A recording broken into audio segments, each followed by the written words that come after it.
Yo, welcome to the podcast. It's your boy Born Reaper. Give it up for your host. All right. I appreciate y'all, man. And first and foremost, I want to give a shout out to everybody that's tuning in to my channel and subscribing and doing all that good stuff, man. I really appreciate that. Y'all are really cranking my channel up, and I'm really getting excited because now, the channel feel like it's on autopilot. All I got to do is just keep pumping out the good content, and y'all gonna keep coming back checking out your boy, right? Right? All right, bet. You know what I'm saying? Y'all better come back.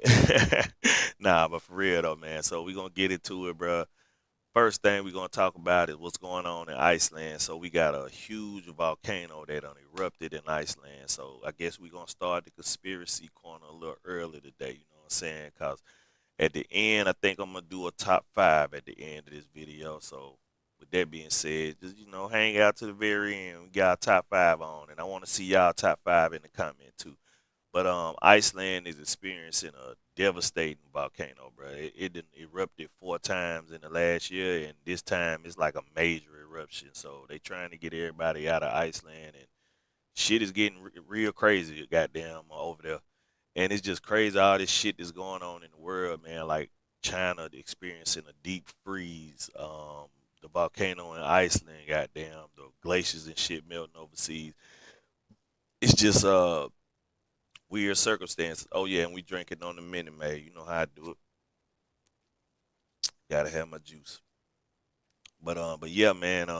Praying for the people in Iceland. But yeah, that's real weird and crazy because of all this weird phenomenon that's going on in the world right now, and a lot of people trying to pertain it to the solar eclipse and what's going on with that, issuing out warnings to the people. So I was watching the video of this dude that really he a big time TikTok influencer, and he put out a lot of info on what they were saying that the people in the public need to do to prepare for the solar eclipse. So his whole thing was he got contacted by a sheriff, and they actually had a meeting. They actually sat down and started talking about what could potentially go wrong with the solar eclipse. And the sheriff dude basically said that all of the National Guard and all of this preparation is basically just in case we get a terrorist attack. And my thing is, bro, with all the shit going on in the world right now, bro, we should be preparing for that shit every day if that's the case, because terrorists can attack us at any given time, bro. Like we do shit in mass monthly. We got Super Bowls, we got big games, we piled up in stadiums every day. We in the streets every day. We all up in everywhere every day. They could do this shit whenever, especially during fucking holiday season. So with that being said, to prepare for a terrorist attack because of a solar eclipse, like people really gonna get out in mass to see that. You can go outside and just see it and experience it that way. There's no event for a solar eclipse to make people want to prepare for a terrorist attack. So I honestly don't believe that's the case. Could be something that's climate changing. You know what I'm saying? I don't know, cause right now, man, it's spring and it's a cold front in Alabama, bro. It's still cold down here, bro.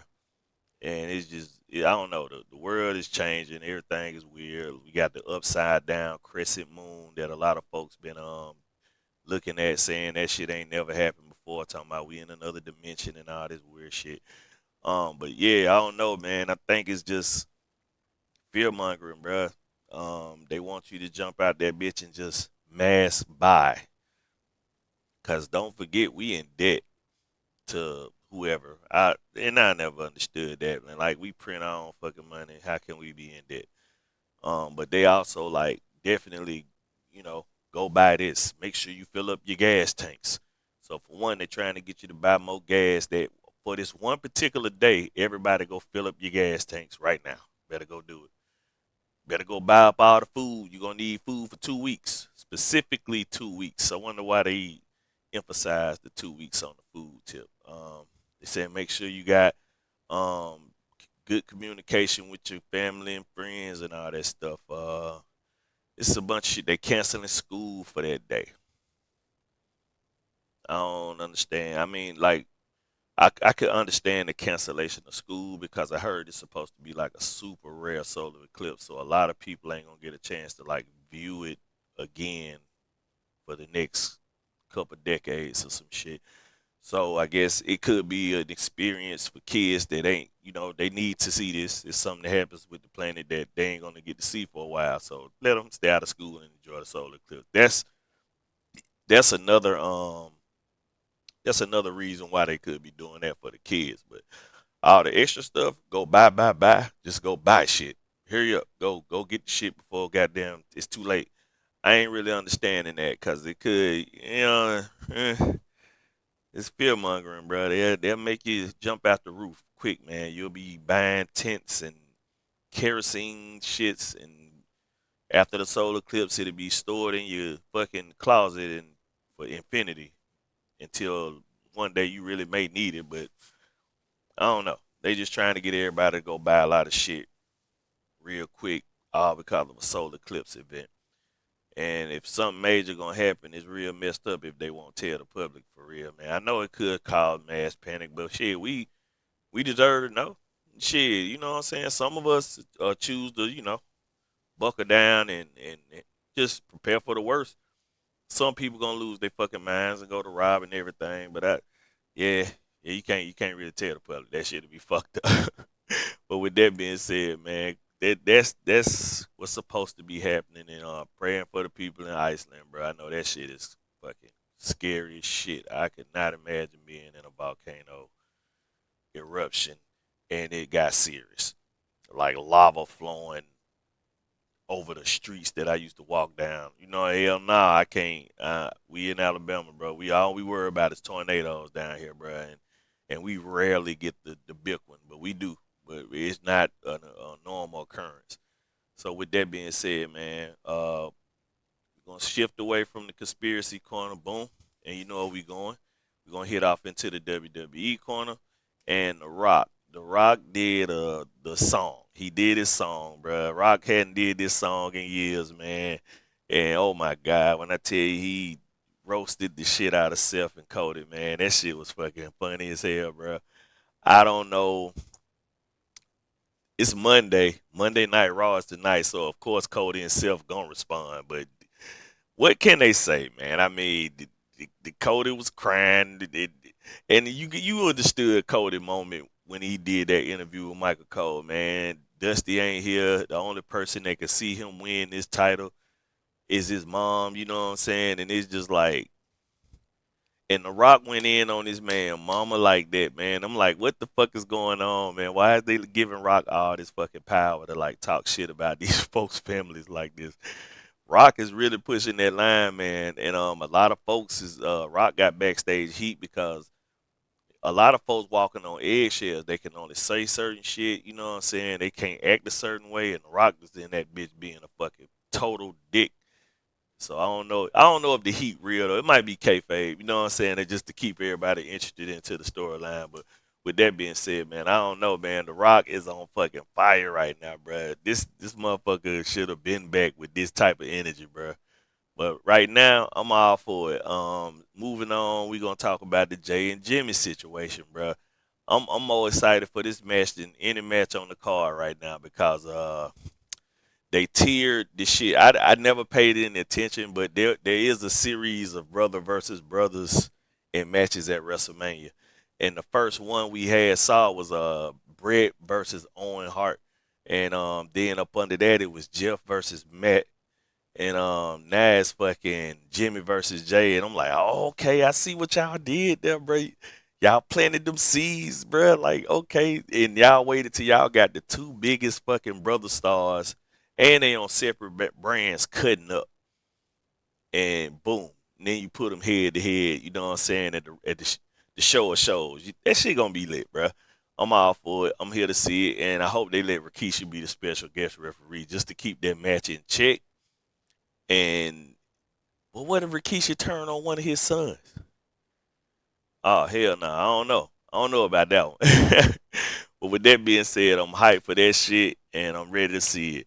I'm also ready to see the AJ Styles versus LA Knight shit. That shit finna be lit, bro. got two super talents, bro, going at it. And even though they ain't going for no kind of gold, and it's just a fight, no, I'm gonna beat you. You gonna beat me with? It's still crunk to see that them boys finna goddamn go out there, bitch, and actually make it to the show of shows. Cause LA Knight,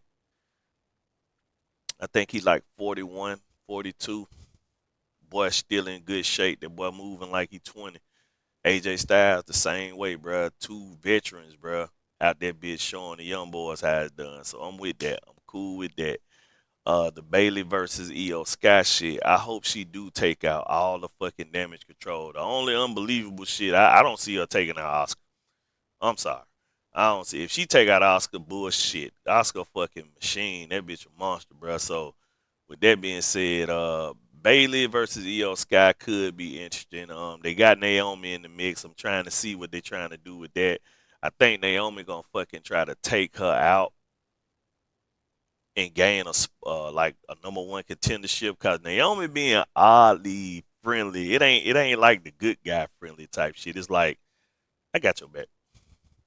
I've been there before. I got your back type shit. You know what I'm saying? But she kind of like cause like normally when the chicks be I'm gonna help you sister I love you nah fuck all that she got her eye on something and I think it's that belt, bro. I think if she helped Bailey win that title, she want that number one contendership for that title. I think that's what's gonna be the case.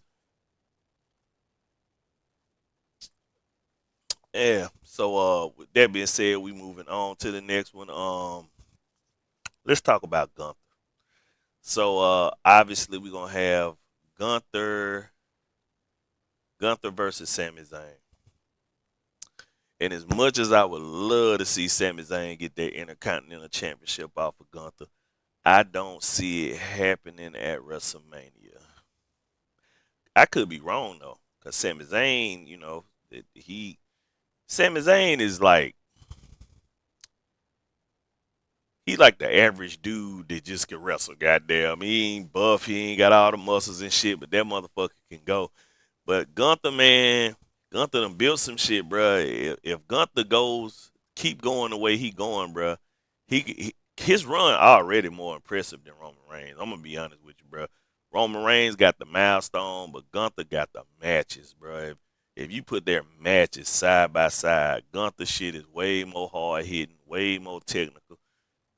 I I don't know what to tell you, bro. A lot of folks gonna bash me for that one, but Gunther's reign as champion has been way more impressive than Roman Reigns. The only person that can hold a candle to Gunther's reigns is Seth freaking Rollins. And I ain't gonna lie, but the road to WrestleMania kind of derailed his momentum with that because he ain't defended that belt in a minute. It's like he done turned into a part timer on the road to WrestleMania. You know what I'm saying? And I get it. He got a big match ahead of him. He got actually two big matches ahead of him. He got to fight Drew McIntyre, and he also got to help Cody fight goddamn Roman Reigns and The Rock. So with that being said, I think Drew gonna screw him over on night one, and I think Cody gonna goddamn do the impossible and defeat the entire fucking bloodline on his own. Goddamn, or Rock gonna turn. I don't know. I don't fucking know, nigga. But WrestleMania almost here. We about to check that shit out in a few weeks, maybe 2, 3 weeks now, and it's gonna be popping, bruh. And with that being said, let's think about what else we got popping off at WrestleMania. Oh shit, Rhea Ripley versus goddamn Becky Lynch. Oh man, so that's actually on my top tier list too, cause I like Becky Lynch and I like Rhea Ripley, and I didn't see Becky Lynch making it to WrestleMania this year. Somehow, some way, she fucking got her ass up in there. So with that being said, that shit is lit. I'm with that. So with that being said, let's watch out. This fucking mess WrestleMania shit gonna be lit, man. Who else we got going into WrestleMania this year? What other matches I'm looking forward to? We got Judgment Day. I don't even know who the fuck they supposed to be facing, bro. Like I know they got the tag team belts, but yeah, I don't know. Judgment Day and Judgment Day been kind of impressive, bro. Even with the R Truth segments and shit, that shit kind of funny, man. Like putting our truth in the mix into that serious ass Archangel Doomsday group, goddamn, was kind of genius, bro. And our truth ran with that shit forever. So it might be awesome truth that fight Judgment Day for the belts at WrestleMania. I would love to see them give our truth one more run because Damian Priest won't lose any momentum if he lose the belt. Finn Balor ain't gonna lose any momentum if he lose the belt because he's fucking Finn Balor. He's the motherfucker. He there. He cemented. Whatever happens, happen. He was the very first Universal Champion. So there's nothing that you can do to damage him. Put the belts on Awesome Truth. I want to see that happen at WrestleMania, bro. If that happens, but like I said, we got a few more weeks to see where they going with all this shit. So you know, let's do that. And on to the next subject, man. So we gonna talk about the Mike Tyson and Jake Paul shit again. So at first, Mike Tyson was considered the favorite. Now all of a sudden, man, I'm seeing videos of Mike Tyson. They saying he might be too old to be in the ring with Jake, man. Jake might hurt him or knock him out.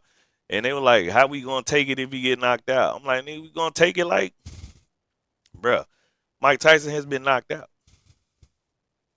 Not knocked out cold, but they had Mike Tyson lost fights. So it ain't like we haven't seen him lose a fight. And it ain't like Jake Paul ain't been fucking training and boxing for the last 5, 6 years now. So we beyond Jake Paul being just a YouTuber that wanted to try boxing. We passed that. You know what I'm saying? Jake Paul is here now. You know what I'm saying? He here. And shit, he knocking people out, bro. You know what I'm saying? I don't even has he lost? And I ain't no Jake Paul fan. I know I want Mike to hurt him. And from seeing their training videos, Mike is training a lot more serious and harder than he is, bro, right now. I don't know if he taking Mike lightly because he think Mike old or whatever, but right now Mike is really training to hurt this dude, you know what I'm saying? And that shit is fucking what you gonna do? What you gonna do? You know what I'm saying? What happens if Mike Tyson get in that ring and knock Jake Paul completely the fuck out? But what happens if Jake Paul get in that bitch and get that one punch in and just put Mike ass down? Cause Mike is 57, going, he pushing 60, bro. So and it's all for the money, man. And Mike already said he having fun. Mike said this shit is fun, and he ain't downplaying Jake at all, bro. He gave Jake so much props, man. I saw the video and he was just praising the dude like Jake Paul, you alright, man, you good. So with that being said, I don't know, man. I'm looking forward to seeing that. I want to see it. A lot of folks saying they ain't tuning into it because it's considered not boxing. Man, shit, I want to see it, bro. I want to see the fight. So I want to check it out and come back here and talk about it, goddamn, cause that shit is fucking crazy. So with that being said, we finna hop into our top five because we nearing the end. You know what I'm saying? So with that being said, top five horror movies, baby. Oh, and before we get into the top five horror movies, I really want to hit my anime fans with something. Chapter 103 of Dragon Ball Super in the manga. If you ain't checked it out, the best fight scenes I have seen in a manga to date, bro. Please do yourself a favor. Check that chapter out. You're gonna check it out. It's fucking Dragon Ball. The fights and it's it completes this. It's a nice little send off for Akira Toriyama too, and it's a nice passing of the torch moment to his protege. And it's the same in the anime basically. So you kind of get where we going with that. So just check it out, man.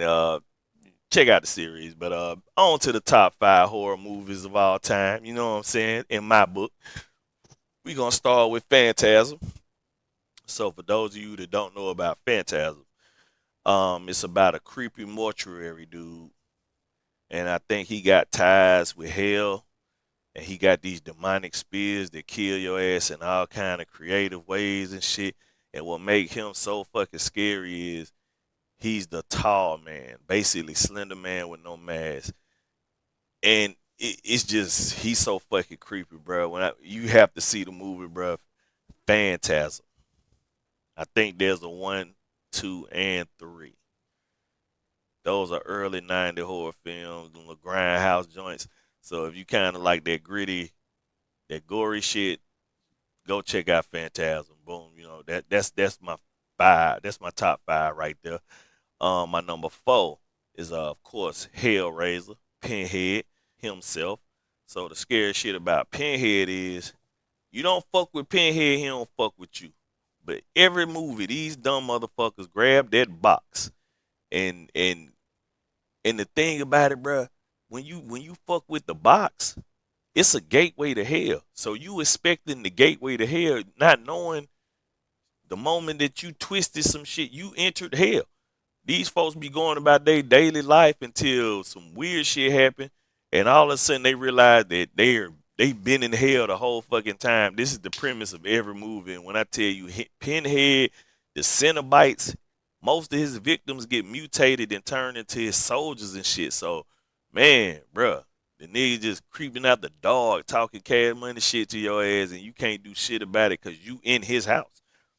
You trapped in the box with him and his folks, and they finna torture your ass and turn you into a Cenobite. So man, Hellraiser for the number 4 spot, bro. That shit is fucking scary as fuck. My number 3, we gonna go Poltergeist for the scary ass preacher alone. Shit, I mean, Poltergeist was a fucking scary ass movie, bro. The skeletons that they used in the pool scene was actual dead people. So that was fucked up. Caroline looked creepy ass. Man, bruh, Poltergeist was just a scary ass movie. And the movie was cursed. Half the cast died because of the curse.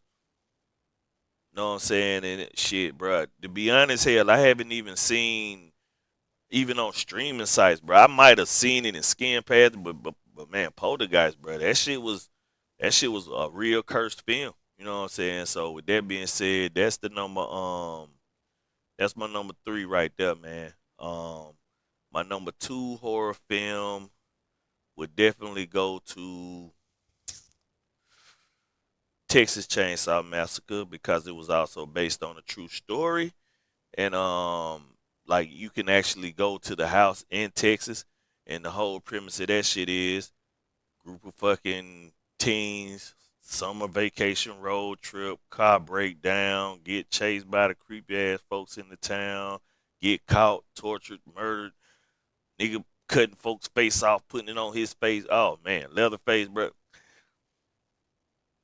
That's a fucked up scenario to be in. So with that's the number 2. And the number 1 scary movie that I fuck with, let me think on this one, man, because it's so many.